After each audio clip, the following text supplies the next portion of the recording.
వార్తలకు స్వాగతం. ముందుగా ముఖ్యాంశాలు. విశాఖలో ఈ రోజు నుంచి 27వ తేదీ వరకు 2 ఫేజులుగా జరగనున్న మిలన్ 2024 వేడుకలు ఘనంగా మొదలయ్యాయి. టీడీపీ జాతీయ ప్రధాన కార్యదర్శి నారా లోకేష్ విశాఖలో వరుసగా శంకరావం సభలు నిర్వహించారు. నిరుద్యోగులకు జగన్ ఫ్యాన్ ఆత్మహత్యలు చేసుకోవడానికి పనికొస్తుందని విమర్శించారు. విశాఖ ఎస్ఎఫ్ఎస్ఐ హై స్కూల్లో గోల్డెన్ జూబ్లీ వేడుకల్లో పాల్గొన్న భారత మాజీ ఉపరాష్ట్రపతి ముప్పవరపు వెంకయ్యనాయుడు. బూతులు మాట్లాడే నాయకులకు ప్రజలు పోలింగ్ బూతుల్లోనే ఓడిస్తారన్న వెంకయ్యనాయుడు. నేవల్ కమాండ్ ఆధ్వర్యంలో ఫిబ్రవరి 19 నుంచి 27వ తేదీ వరకు 2 ఫేజులుగా జరగనున్న మిలన్ 2024 వేడుకలకు ఈ రోజు ఘనంగా మొదలయ్యాయి. ఈ నెల 19 నుంచి 23వ తేదీ వరకు హార్బర్ ఫేజ్, 24 నుంచి 27వ తేదీ వరకు సీ ఫేజ్ మిలన్ 2024 కార్యక్రమాలు భాగంగా వేడుకలను వీక్షించేందుకు లక్షలాది మంది ప్రజలు వచ్చారు. బీచ్ రోడ్ లో మొత్తం 30 ఎన్క్లోజర్లు, 30 ఎల్ఈడి స్క్రీన్లు ఏర్పాటు చేశారు. అదే మాదిరిగా సామాన్య ప్రజలు వీక్షించేందుకు అనువుగా బీచ్ వైపు కూడా ఎల్ఈడి స్క్రీన్లు ఏర్పాటు చేశారు. అటు విఐపీలకు, ఇటు సామాన్య ప్రజలకు ఎలాంటి ఇబ్బంది కలగకుండా పటిష్ట చర్యలు చేపట్టారు. ఏర్పాటులో భాగంగా సీసీటీవీ కెమెరాలు, ఎల్ఈడి స్క్రీన్లు ఏర్పాటు చేశారు. ఏపీఐఏసీ ఏయూ గ్రౌండ్స్ లో పార్కింగ్ ఏర్పాటు చేశారు. టీడీపీ జాతీయ ప్రధాన కార్యదర్శి నారా లోకేష్ విశాఖలో వరుసగా శంకరావం సభలు నిర్వహిస్తున్నారు. గాజువాకలో నిర్వహించిన శంకరావం సభలో ప్రసంగించారు. ఫ్యాన్ ఇంట్లో ఉండాలి, సైకిల్ ఇంటి బయట ఉండాలి, టీ తాగేసిన గ్లాస్ సింక్ లో ఉండాలి అంటూ సీఎం జగన్ చేసిన వ్యాఖ్యలపై లోకేష్ స్పందించారు. సైకిల్ అనేది సామాన్యుడి చైతన్య రథం అని స్పష్టం చేశారు. ఇక గ్లాస్ ను ప్రతి ఒక్కరూ వాడాల్సిందేనని అన్నారు. ప్రతి సామాన్యుడు గ్లాస్ వాడకుండా ఉండలేరని తెలిపారు. రాష్ట్రంలో ఉద్యోగాలు లేక నిరుద్యోగులు జగన్ ఫ్యాన్ కు ఉరేసుకుంటున్నారని మండిపడ్డారు. జగన్ ఫ్యాన్ ఆత్మహత్యలు చేసుకోవడానికి పనికొస్తుందని విమర్శించారు. అన్ని ఛార్జీలు పెంచుకుంటూ పోవడమే జగన్ పని అని నారా లోకేష్ విమర్శించారు. ఏపీలో బాదుడే బాదుడు 9 సార్లు విద్యుత్ ఛార్జీలు పెంచారు, 3 సార్లు ఆర్టీసీ ఛార్జీలు పెంచారు. ఆఖరికి చెత్తపై కూడా పన్ను వేసిన ఘనత జగన్దే అని ఎద్దేవా చేశారు. ఇంటింటికి వచ్చి వాలంటీర్ల అబద్ధాలు చెప్తున్నారని లోకేష్ మండిపడ్డారు. విశాఖ స్టీల్ ప్లాంట్ ను అమ్మేసేందుకు ప్రయత్నిస్తున్నారని, విశాఖ ఉప్పు ప్రైవేటు పరం కాకుండా చూసే బాధ్యత తమదని లోకేష్ సభాముఖంగా ప్రకటించారు. గంగవరం పోర్ట్ బాధితులను ఆదుకుంటామని భరోసా ఇచ్చారు. ఏపీఐఏసీ బాధితులు సమస్యను 2 ఏళ్లలో పరిష్కరిస్తామని తెలిపారు. ఈ కార్యక్రమంలో గాజువాక మాజీ ఎమ్మెల్యే పల్లా శ్రీనివాసరావు, జనసేన ఇన్ఛార్జ్ కోన తాతారావు, కార్యకర్తలు పాల్గొన్నారు. రైతుల ఆత్మహత్య చేసుకున్నానికి ఆ ఫ్యాన్ ఉపయోగపడింది. భారతదేశంలోనే రైతుల ఆత్మహత్యలో ఆంధ్ర రాష్ట్రం 3వ స్థానంలో ఉంది. కౌలు రైతుల ఆత్మహత్యలో 2వ స్థానంలో ఉంది. యువత ఉద్యోగాలు, ఉపాధి లేక ఆ ఫ్యాన్ ఆత్మహత్య చేసుకున్నానికి పనికొచ్చింది. ఎన్నికల ముందల 2,30,000 పెండింగ్ పోస్టులు భర్తీ చేస్తున్నాడు. ప్రతి సంవత్సరం డిఎస్సి ఏర్పాటు చేస్తున్నాడు. గ్రూప్ 1, గ్రూప్ 2 నోటిఫికేషన్ కూడా ఇస్తానన్నాడు. అంతెందుకు ప్రతి సంవత్సరం 6,500 కానిస్టేబుల్ పోస్టులు కూడా భర్తీ చేస్తానని హామీ ఇచ్చి ఈరోజు మాట తప్పాడు ఈ జగన్. నేను పాదయాత్ర చేస్తుంటే మా సొంత జిల్లా చిత్తూరు జిల్లాలో మహిళలు నన్ను కలిసి, బిడ్డకి ఈరోజు నేను చదివించిన అతను ఒక ఆఫీసర్ అవుతాడో లేదంటే కానిస్టేబుల్ అన్నా అవుతాడని ఒక ఆలోచనతో చదివించిన ఈరోజు ఉద్యోగాలు లేవు, చివరికి మాకు ఆత్మహత్య ఒకటే మిగిలిందని ఆ తల్లి నాకు చెప్పింది. ఇంకా భవన నిర్మాణ కార్మికులు కూడా ఆత్మహత్య చేసుకునే దానికి ఆ ఫ్యాన్ పనికొస్తుంది. ఆనాడు ఇసుక పాలసీ మారుస్తున్నాను, మెరుగైన పాలసీ తీసుకొస్తానని ఇసుక మనం దూరం చేశాం. బాబు గారు ముఖ్యమంత్రిగా ఉన్నప్పుడు ట్రాక్టర్ ఇసుక 1000 రూపాయలు, ఇప్పుడు అదే ట్రాక్టర్ ఇసుక 5,000 రూపాయలకి పెరిగిపోయింది. భవన నిర్మాణ కార్మికులు పని లేక అనేక ఇబ్బందులు ఎదుర్కొంటున్నారు. ఆనాడు పెద్ద ఎత్తున ఉపాధి కోల్పోయి ఇంకా ఏం చేయాలి, అప్పులో ఇంటి మీద పడుతున్నారని వందలాది భవన నిర్మాణ కార్మికులు అదే ఫ్యాన్కి ఉరేసుకుని చనిపోయే రోజులు మనందరం చూసాం. విశాఖ ఎస్ఎఫ్ఎస్ఐ హై స్కూల్లో గోల్డెన్ జూబ్లీ ఈ వేడుకల్లో పాల్గొన్న భారత మాజీ ఉపరాష్ట్రపతి ముప్పవరపు వెంకయ్యనాయుడు స్కూల్ పిల్లల్ని ఉద్దేశించి మాట్లాడారు. ఈ రోజు ఈ వేడుకల్లో పాల్గొన్నందుకు చాలా సంతోషంగా ఉందని, దేవుడు ఇప్పుడు నాకు ఏం వరం కావాలో అని అడిగితే మళ్ళీ విద్యార్థిని కావాలని కోరుకుంటానని అన్నారు. స్వర్ణోత్సవం జరుపుకోవడం సాధారణ విషయం కాదని, వ్యక్తులు మారిన వ్యవస్థలు, నాణ్యత ప్రమాణాలు పాఠశాలలో మనుగడు ఉంటుందన్నారు. భారతీయ సంప్రదాయాలు విలువలతో కూడిన విద్య ఉంటే విద్యా వ్యవస్థలు రాజకీయ సామాజిక బాధ్యత ఉంటుంది. భారతదేశంలో ప్రపంచంలో ఉన్నవారు అందరూ చదువుకుంటున్నారు. ప్రపంచమంతా భారతదేశం వైపు చూస్తుంది. మాతృభాష తల్లి వంటిది. తల్లి భాషను మరవకూడదు. తల్లిదండ్రులు విద్యా సంప్రదాయాలు పిల్లలకు నేర్పించాలి. యోగా వల్ల యోగ్యుడిని అవుతారు. నీలో జ్ఞానం ప్రకాశింపజేస్తుందని, పేదరికం ఉన్నంత స్థాయి వెళ్ళటానికి అడ్డుకాదని దేశ ప్రధాని మోడీ రైల్వే స్టేషన్ లో టీ అమ్ముకొని నాడు దేశానికి ప్రధాని అయ్యారు. పేపర్ వేసిన అబ్దుల్ కలాం దేశ రాష్ట్రపతి అయ్యారు. చదువు కన్నా సంస్కారం మిన్న. సంస్కారం అనేది విద్య వలన మాత్రమే సాధ్యమవుతుందని, సమాజంలో అవినీతికి పాల్పడకూడదని, మన వారసత్వం కాపాడుకోవాలని, సమాజం నుంచి మంచిని మాత్రమే తీసుకోవాలి. ఉపాధ్యాయుడు ఒక మిషన్, ఎటువంటి కమిషన్ ఆశించడు. రాజకీయ నాయకులు బూతులు మాట్లాడే వారికి ప్రజలు పోలింగ్ బూత్ లోనే వాళ్ళకి ఓడించి చూపిస్తారని, ఈనాడు ఉపాధ్యాయులు పిల్లలకు ఇచ్చిన దిశానిర్దేశం రేపు దేశ భవిష్యత్తును మారుస్తాయి. విశాఖ జన్మభూమి, మాతృభూమి, విద్య నేర్పిన గురువును మరవకూడదని.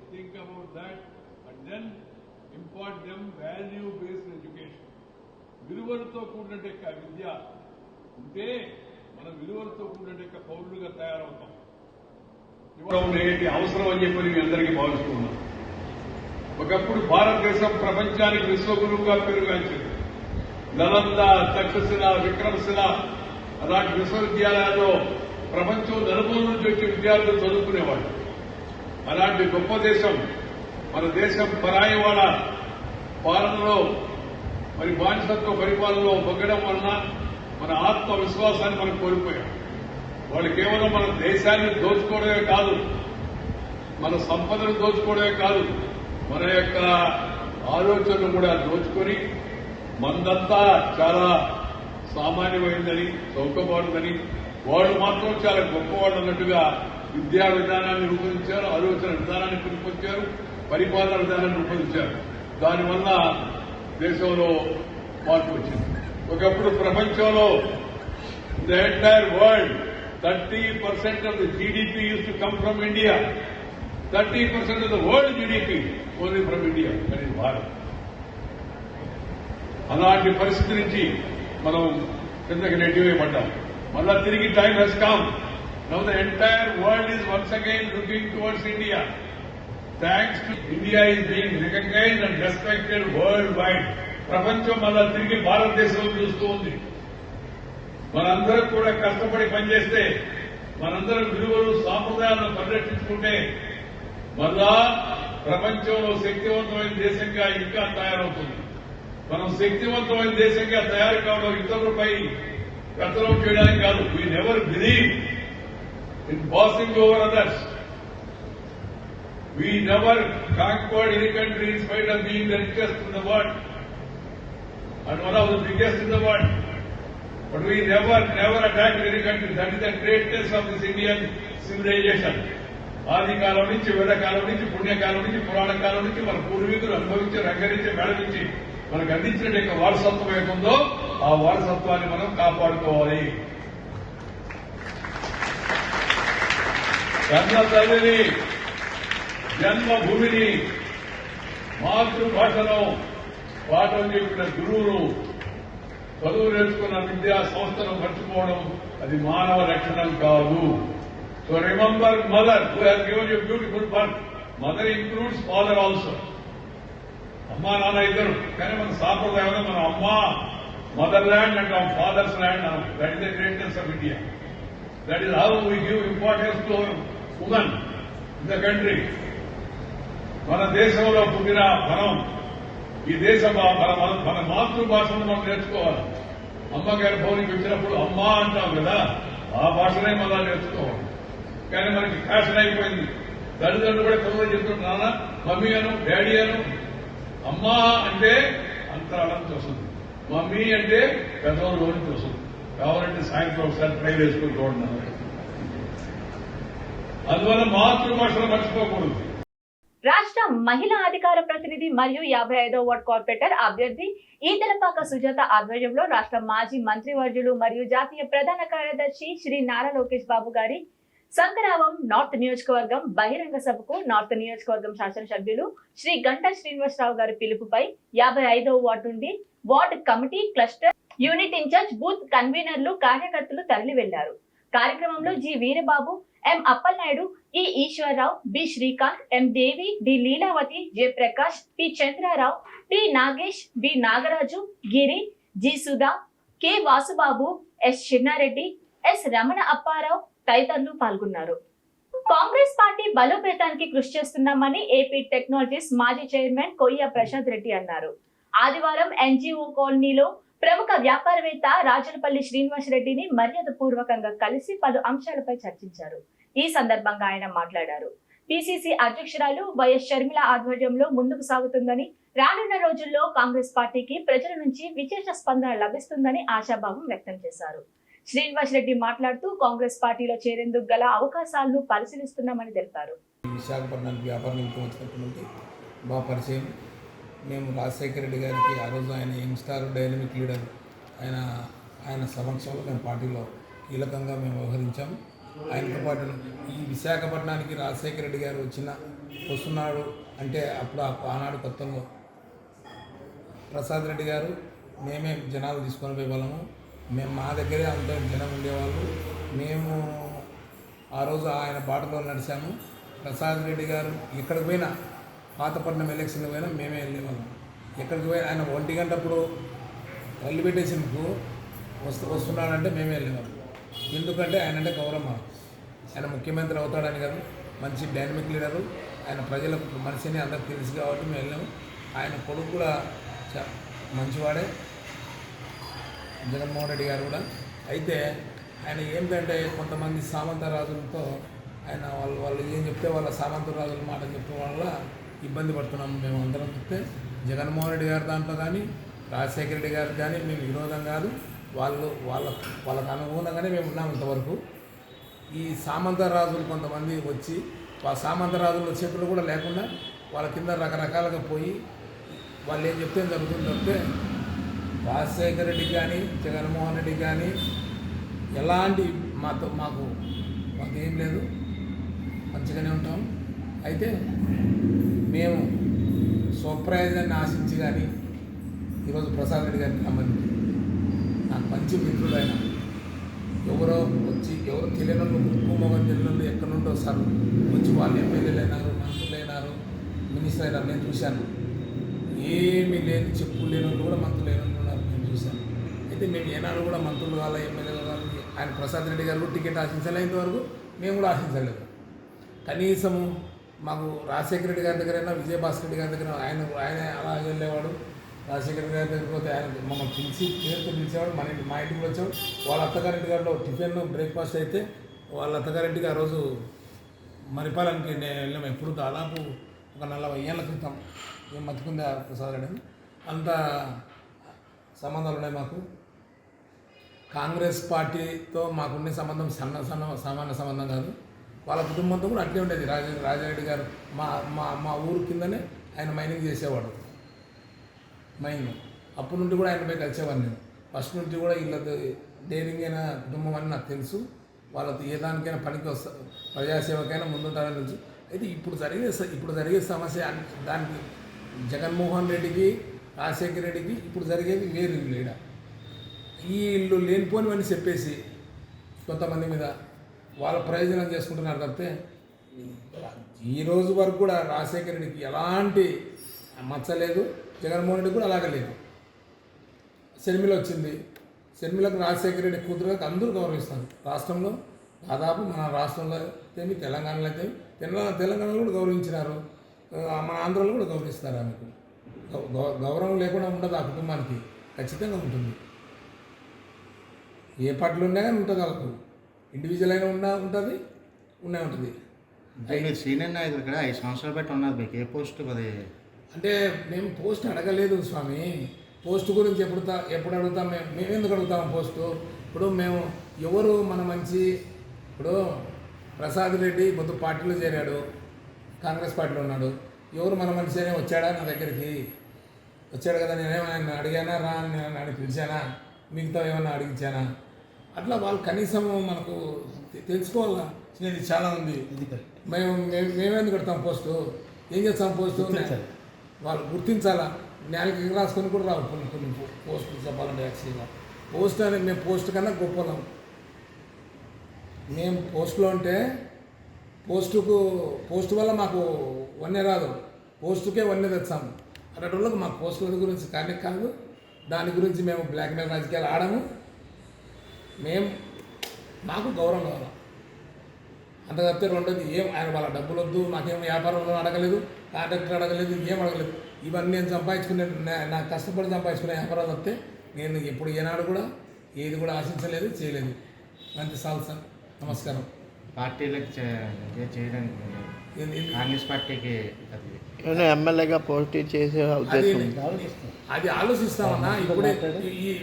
ఇప్పుడు మేము మా కుటుంబ సభ్యులు మా ఫ్రెండ్స్ మిగతా వాళ్ళతో ఆలోచించుకుంటాము. ఆలోచించుకున్న తర్వాత మిత్రులందరూ కలుసుకున్న తర్వాత మేము ఆలోచిస్తాం. ఇప్పుడు నేను ఎప్పుడు టికెట్ గురించి నేను ఎప్పుడు లేదా నీ 60,000 రూపాయలు ఉన్నప్పుడే ఎమ్మెల్యే అవుతున్నాను. అంటే ఈసారి శ్రీనివాస్ రెడ్డి ఎమ్మెల్యేగా పోటీ చేద్దాం అనుకోవాలి మేము. మీరు ఎప్పుడు కూడా అట్లా నేనైతే ఆశించాను. వచ్చారు అది వేరు, చేసుకోవచ్చు. అదంతా కదా వచ్చారు చేస్తాం, కానీ మేమైతే అడగము. ఏంటంటే నేను 85 అప్పుడైతే 60,000 70,000 ఉంటే ఎమ్మెల్యే వాళ్ళు. నా మిత్రులు ఎమ్మెల్యేలు అయినా రాంగోపాల్ రెడ్డి 60,000 50,000 ఎమ్మెల్యేలు అయినారు. ఇప్పుడంటే 50 కోట్లు కావాలా 40 కోట్లు కావాలంటున్నారు. 50,000 ఎమ్మెల్యేలు, 50,000 లేకపోతే వాడు శెట్టి గారి దగ్గర 4,000, ఒంగోలు దగ్గర మాసం కూడా దగ్గర 3,000 అట్లా సంతాలు ఎంచుకొని ఎమ్మెల్యేలు చాలా మంది ఉన్నారు. ఏమన్నా ఈ రోజు అంటే డబ్బులు బాగా అతి మీరిన భయంకరమైన డబ్బులతో 50 కోట్లు అంటే ఎన్ని ప్రజాస్వామ్యంలో ఎక్కడ పోతుంది ఇది? మాలాంటి వాళ్ళు 50 కోట్లు ఎక్కడ పెడతాం మేము? ఏంటి ఏం సార్? ప్రదేశ్ కాంగ్రెస్ మంచి కాఫీ అండి. శ్రీమతి శర్మిలారెడ్డి గారు నియమితులైన నుంచి రోజు రోజుకి రాష్ట్రంలో ప్రజల్లో కాంగ్రెస్ పట్ల పెద్ద ఎత్తున ఆకర్షితులవుతున్నారు. రోజు రోజుకి పుంజుకుంటున్న పరిస్థితి మనం చూస్తున్నాం. అందులో భాగంగా నగరంలో ప్రముఖ వ్యాపారవేత్త, దాదాపు 30 సంవత్సరాలుగా నాకు ఆప్తమిత్రులు, గతంలో డాక్టర్ టి సుబ్బరామరెడ్డి గెలుపుకి, అలాగే అప్పటి ఎమ్మెల్యేగా పుట్టినటువంటి టి సూర్యనారాయణ రెడ్డి గెలుపుకి విశేషంగా కృషి చేసినటువంటి రాజులపల్లి శ్రీనివాసరెడ్డి గారిని చాలా మర్యాదపూర్వకంగా కలవడం జరిగింది.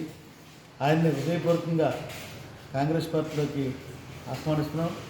ఎందుకంటే ఆయన ఆ రోజుల్లోనే అంతర్పాలెం ప్రాంతంలో వారు వ్యాపార నిమిత్తం మరి అక్కడ ఉండేటప్పుడు పెద్ద ఎత్తున కాంగ్రెస్ పార్టీ వైపు యువతని అట్రాక్ట్ చేయడమే కాకుండా మొట్టమొదటిసారిగా ఆ ప్రాంతంలో 83, 80 తర్వాత 89లో ఇల్లు చేతుల మీదుగా అక్కడ పెద్ద ఎత్తున కాంగ్రెస్ పార్టీ బలోపేతమైంది. అనేక పోలింగ్ బూతుల్లో మెజార్టీ రావడానికి రాజులపల్లి మన శ్రీనివాసరెడ్డి, రాజులపల్లి నాగేంద్ర రెడ్డి సోదరులు ఇద్దరు కూడా అమోఘంగా కష్టపడే సంగతి తెలిసి అప్పటి మరి యంగ్స్టర్ అయినటువంటి డైనమిక్ లీడర్ అయినటువంటి మరి అప్పటి డాక్టర్ వైఎస్ రాజశేఖర రెడ్డి గారి పట్ల ఆకర్షితులై ఆయనతో దాదాపు ఆయన చనిపోయే వరకు కూడా మరి ఆయన అభిమానాన్ని కూడా కోరుకున్నటువంటి రాజుపల్లి మన శ్రీనివాసరెడ్డి గారు అటు ద్రోణరాజు సత్యనారాయణ గారితోనూ, గురువారు జిమ్మాగారితోనూ, ఈ సుబ్రహ్మణ్యం గారితో పాటు అందరితో కూడా మరి కాంగ్రెస్ పార్టీ విజయంలో ఆయన పాత్ర ఉంది కాబట్టి ఆయన్ని మళ్ళీ ఆయన లాంటి ఒక మంచి మిత్రుడు, మంచి నాయకుడు కాంగ్రెస్ పార్టీలోకి వస్తే మరీ పూర్వవైపు వస్తున్న నమ్మకం విశ్వాసంతో ఆయన్ని ఇంటికి వచ్చి ఆయన ఆహ్వానం జరుగుతుంది. సందర్భంగా తెలియజేస్తూ ఖచ్చితంగా వాళ్ళ రాష్ట్రంలో మరి Telugu Desam party, YSR Congress party, Janasena party పరిస్థితి మనం చూస్తున్నాం. నరేంద్ర మోడీ ఆడమంటే ఆడుతారు, ఏమి మాట్లాడితే మాట్లాడుకునే పరిస్థితి మనం చూస్తున్నాం. ఒక్క కాంగ్రెస్ పార్టీ ఒకటే ఈ రాష్ట్రంలో ఉన్న సమస్యలన్నింటినీ కూడా ఇవాళ చూపించగలుగుతుంది. నిజమైన ప్రతిపక్ష పాత్ర ఇవాళ కాంగ్రెస్ పార్టీ వైఎస్ శర్మారెడ్డి గారి నేతృత్వంలో కనబడుతుంది. విశాఖ ఉత్తర నియోజకవర్గం 55వ వార్డ్ ధర్మానగర్ ప్రాంతంలో 19,80,000 రూపాయల వ్యయంతో నిర్మించిన నూతన సామాజిక భవనం ప్రారంభోత్సవ కార్యక్రమం జీవీఎంసీ 55వ వార్డ్ కార్పొరేటర్ కేవీఎన్ శశికళ గారు ఆధ్వర్యంలో జరిగింది. ఈ కార్యక్రమానికి ముఖ్య అతిథిగా విశాఖ ఉత్తర నియోజకవర్గ సమన్వయకర్త రాష్ట్ర నెట్కప్ చైర్మన్ కేకే రాజు పాల్గొని ప్రారంభించారు. ఈ సందర్భంగా కేకే రాజు గారు మాట్లాడుతూ గౌరవ శ్రీ వైఎస్ జగన్మోహన్ రెడ్డి గారు ముఖ్యమంత్రిగా బాధ్యతలు స్వీకరించిన తర్వాత ప్రజలకు సంక్షేమ ఫలాలతో పాటు అభివృద్ధి కార్యక్రమాల్లో భాగంగా మౌలిక వసతులు కూడా కల్పిస్తూ ప్రజల జీవన ప్రమాణాలను మెరుగుపరుస్తున్నారని, అలాగే ప్రజలకు అన్ని విధాల అందుబాటులో ఉండే విధంగా అంగన్వాడీ కేంద్రాలు మరియు సామాజిక నూతన భవనాలు కూడా నిర్మిస్తున్నారని అన్నారు. ఈ కార్యక్రమంలో డిప్యూటీ మేయర్ కటమూరి సతీష్, రత్నాకర్, ఎడ్ల సిద్ధార్థ్, గంగా మహేష్, దుప్పలపూడి శ్రీను, 55వ వార్డు సీనియర్ నాయకులు సొంటి సురేష్, బి శివప్రసాద్, మహేశ్వర్ రెడ్డి, వైవిఎన్ రాజా, కరుణ, నాగలక్ష్మి, లక్ష్మి, అనురాధ, ఎండి గౌస్, జామీదాస్, బి మోహన్, కనకరాజు, పోలరాజు, క్రాంతి యువజన్, ప్రగతి మండలి సభ్యులు, జీవీఎంసీ అధికారులు, సచివాలయం కన్వీనర్లు, కార్యకర్తలు, మహిళలు, గ్రామ పెద్దలు తదితరులు పాల్గొన్నారు. జీవీఎంసీ వారి నిధులతో ఒక సామాజిక భవనాన్ని నిర్మించి వారందరికీ కూడా ఇవ్వడం జరిగింది. ఈరోజు గౌరవ కార్పొరేటర్ శ్రీమతి కేవీ శశికళ గారి ఆధ్వర్యంలో ఈరోజు కార్యక్రమాన్ని నిర్వహించడం జరిగింది. ఈ కార్యక్రమానికి విశిష్ట అతిథులుగా విచ్చేసిన గౌరవనీయ విశాఖపట్నం నగర కార్పొరేషన్ డిప్యూటీ మేయర్ సోదరులు కట్టమూరి సతీష్ గారికి, ఈ కార్యక్రమంలో పాల్గొన్న 55వ వార్డు వైఎస్ఆర్ కాంగ్రెస్ పార్టీ కుటుంబ సభ్యులందరికీ కూడా పేరు పేరున హృదయపూర్వక ధన్యవాదాలు తెలియజేస్తూ, ఈరోజు గౌరవ ముఖ్యమంత్రి వైఎస్ జగన్మోహన్ రెడ్డి గారు ముఖ్యంగా ఈ రాష్ట్రంలో ఉన్న అర్హత ఉన్న ప్రతి ఒక్కరికి కూడా సంక్షేమ పథకాలను అందించాలనే ఉద్దేశంతో ఆయన తీసుకొచ్చిన సచివాలయ వ్యవస్థ, వాలంటీర్ వ్యవస్థ ద్వారా ఏ విధంగా సంక్షేమాన్ని అందిస్తున్నారో మనందరికీ కూడా తెలిసిందే. అదేవిధంగా సామాజికంగా వెనకబడిన వర్గాల వారు, పేద వర్గాల వారు సామాజికంగా, ఆర్థికంగా, రాజకీయంగా ముందడుగు వేయాలి. ముందడుగు వేసే క్రమంలో ఎలాంటి చర్యలు తీసుకుంటే, ఎలాంటి పథకాలు రూపొందిస్తే, ఎలాంటి అభివృద్ధి కార్యక్రమాలు చేస్తే ఆ వెనకబడిన వర్గాల వారు అభ్యున్నతి సాధించి అన్ని రంగాలను కూడా ప్రగతి పదంలో ముందడుగు వేయగలుగుతారని ఈ దేశంలో ఏ నాయకుడు కూడా ఆలోచిస్తున్న విధంగా ఈరోజు ముఖ్యమంత్రి గారు ఆలోచన చేసి విశాఖ పశ్చిమ నియోజకవర్గ శాసనసభ్యులు శ్రీ గణబాబు నివాసం గోపాలపట్నం నందు శ్రీ గణబాబు తండ్రి అయిన కీర్తిశేషులు శ్రీ అప్పల్ నరసింహం గారి 58వ జయంతి సందర్భంగా కీర్తిశేషులు శ్రీ అప్పల్ నరసింహ గారి విగ్రహానికి పూలమాలలు వేసి ఘనంగా నివాళులు అర్పించారు మరియు రక్తదాన శిబిరం కార్యక్రమం నిర్వహించడం జరిగింది. ఈ కార్యక్రమంలో టీడీపీ కార్పొరేటర్లు, టీడీపీ నాయకులు, జనసేన నాయకులు, కార్యకర్తలు, అభిమానులు, మహిళా నాయకురాలు, వివిధ సంఘాల ప్రతినిధులు ఈ రక్తదాన శిబిరం కార్యక్రమంలో పాల్గొని రక్తదానం చేశారు. ఈ రక్తదాన శిబిరాన్ని గోపాలపట్నంలో ఏర్పాటు చేసుకున్నాం. ప్రత్యేకించి ఈ సంవత్సరం ఎప్పటి నుంచో అనుకుంటున్నటువంటి గోపాలపట్నం స్వగ్రామంలో ఆయన చనిపోయిన తర్వాత రేవంత్ పార్క్లో ఈ విగ్రహాన్ని ఏర్పాటు చేసుకుంటున్నాను. ఇక్కడ మా సొంత స్థలంలో ఆ విగ్రహాన్ని లోకేష్ గారు చేసినట్టుగా ఆలోచన చేసుకునేటువంటి అవకాశం ఆయన కూడా ఏదైతే ఒక సంఘటన ప్రస్థానం స్టార్ట్ చేసి శాసనసభ్యుడిగా, ఇంకా పార్లమెంట్ సభ్యుడిగా కూడా చేసింది. రాష్ట్ర స్థాయిలో తెలుగుదేశం పార్టీకి సంబంధించిన అనేక పదవులు వాటిని నిర్వహించడం కాకుండా మా జనరేషన్ కూడా స్ఫూర్తిదాయకంగా ఒక ప్లాట్ఫామ్ క్రియేట్ చేసి ఆ మార్గంలో నడుపు నేను కూడా ఒక 3 సార్లు శాసనసభ్యులు రాజకీయం చేసి అవకాశం జరగడానికి కారణం దానివల్ల వాజ్పేయిలో స్వచ్ఛందంగా అనేక యాక్టివిటీస్ చేస్తూ అందులో భాగంగా ప్రధానమైనటువంటి రక్తదానం. చాలామంది అంటే స్టార్టింగ్లో 80లో స్టార్ట్ అయినటువంటి ప్రతి ఏడాది కూడా వందల సంఖ్యలో యువత కావచ్చు, ఈ రక్తదాతలు కావచ్చు, బాధ్యత కావచ్చు, ఒక ప్రాణాన్ని కాపాడేటువంటి ఒక నూతన కార్యక్రమాన్ని వారి మార్గంగా చేసేటువంటి అవకాశం నాకు సహకరిస్తున్నటువంటి అనేక మంది వ్యక్తులు కానివచ్చు, క్లాసులు కావచ్చు, వాళ్ళందరూ కూడా ఈ దానిలో కూడా ప్రతి ఏడాది కూడా పాల్గొనేటువంటి వారు కూడా ఉన్నారు. అభివృద్ధిపై చర్చకు మేము సిద్ధం, వైసీపీ సిద్ధమా అని తెలుగుదేశం పార్టీ దక్షిణ నియోజకవర్గం ఇన్ఛార్జ్ గండి బాబ్జీ సవాల్ చేశారు. సోమవారం జిల్లా తెలుగుదేశం పార్టీ కార్యాలయంలో జరిగిన విలేకరుల సమావేశంలో ఆయన మాట్లాడుతూ, వయసుకు గౌరవం ఇవ్వకుండా మా నాయకుడు చంద్రబాబుపై విమర్శలు చేయడం ఎంతవరకు సమంజసమని అన్నారు. ఎవరి హయాంలో అభివృద్ధి జరిగిందో చర్చకు రాగలరా అని సవాలు చేశారు. 11 లక్షల కోట్లు అప్పు చేసి రాష్ట్రాన్ని ఉద్ధరించింది ఏంటి అని ప్రశ్నించారు. పెట్టుబడుల సదస్సు పేరుతో 99 అగ్రిమెంట్లు చేసుకున్నారు. ఎన్ని కంపెనీలు పనులు ప్రారంభించాయో చెప్పగలరా అని అన్నారు. ఫ్యాన్ రెక్కలు విరిగిపోయే రోజులు దగ్గరకు వచ్చాయని అన్నారు. ఒక ఛాన్స్ అడిగి రాష్ట్రాన్ని 20 ఏళ్లు వెనక్కి నెట్టారు. ప్రతిపక్షాలపై కక్ష సాధించుకోవడానికి మాత్రమే సమయం వెచ్చించారు. రౌడీ రాజ్యాన్ని ప్రజలే మడత పెడతారని వైసీపీలో ఇన్ఛార్జీలను 77 మందిని మడత పెట్టావు, ప్రజలు నిన్ను మడత పెడతారని జాగ్రత్త అని హెచ్చరించారు. అభివృద్ధిపై చర్చకు మేము సిద్ధం, వైసీపీ సిద్ధమా అని సవాలు చేశారు. మద్యపాన నిషేధం పేరుతో ప్రజలను మోసం చేసి గెలిచారు. పైగా కల్తీ మద్యం తీసుకువచ్చి ప్రజల ఆరోగ్యాన్ని చెడగొట్టారని అన్నారు. జాబ్ క్యాలెండర్ తెస్తానని చెప్పి మోసం చేశావని ఎద్దేవా చేశారు. FRBM పరిమితి దాటిపోయి అప్పుడు చేశావు. నక్కకి నాకలోకానికి ఉన్నంత తేడా ఉంది జగన్ కి చంద్రబాబుకి అని అన్నారు. CPS రద్దు చేస్తున్నావు, చెయ్యలేదు. పత్రికా ఫోటోగ్రాఫర్ పై దాడికి తెగబడ్డానని తీవ్రంగా ఖండిస్తున్నామని అన్నారు.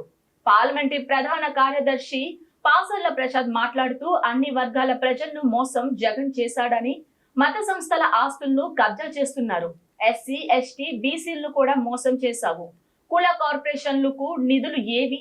ప్రజలు బుద్ధి చెప్పే రోజు దగ్గరలోనే ఉందని హెచ్చరించారు. మీరు ఈ 5 సంవత్సరాల్లో సుమారు 11.5 లక్షల అప్పు చేశారు. విశాఖపట్నాన్ని తీసుకుందాం. ఏం జరిగింది? ఎంతసేపు రోడ్ల దగ్గర ఉన్న సర్కిళ్ళు, అది కూడా స్మార్ట్ సిటీ ఫండ్స్తో ఆ సర్కిల్ అభివృద్ధి చేయడం తప్పితే, ఒక 2-3 బస్ స్టాప్లు షాప్ చేసి కట్టడం తప్పితే ఈ విశాఖపట్నానికి చేసింది కూడా శూన్యం. బహుశా అంతా కలిపితే 150 కోట్లు అంతా ఉంటుంది. అంతకుమించి ఇవాళ వైజాగ్ సంబంధించి 13 లక్షల కోట్ల రూపాయలు మీరు ఈ ఇండస్ట్రియల్ సమితిలో అగ్రిమెంట్ తీసుకున్నా ఉన్నారు. అందులో ఒక్క ఇండస్ట్రీనా వచ్చిందా? సుమారు 99 అగ్రిమెంట్లు తీసుకున్నారని తెలిసింది.